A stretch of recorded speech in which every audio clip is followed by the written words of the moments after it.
सकाळी सकाळी आलो की रानात पटापटा घेतला पेरू तोडायला. पेरू तोडता तोडता शिवांश तिकडे खेळत होता बॅटबॉल. त्याला खेळवत खेळवतच तोडला पेरू. पेरू तोडल्यानंतरनं घरी आलो. घरी आल्यानंतरनं जायचं होतं परत अजून एकदा रानात गेलो. मका टाकून घेतली भिजवून मका. बघा कसं सारं गच भरल्यात या. आणि सारं गच भरून घेतलं पाण्याने. आणि नंतर म्हणलं अजून मकाची कणसं इकडल्या रानात भरायची होती. तिकडं गेलो कणसं भरायला. इकडं शिवांश आणि आर्या कणसं भरू लागत होती मला. ही दोघं आपलं काम करू लागतात मला. त्यांची काय मस्ती चालूच असते माझं काम करताना. मी इकडं काम करते आणि ते तिकडं दोघं खेळत असतात.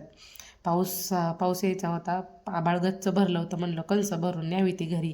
भिजत्याला अजून पावसात भिजल्यावरनं व्हायचा राडा. इकडं बघा मंडळी कशी वाट बघते आमची घरी.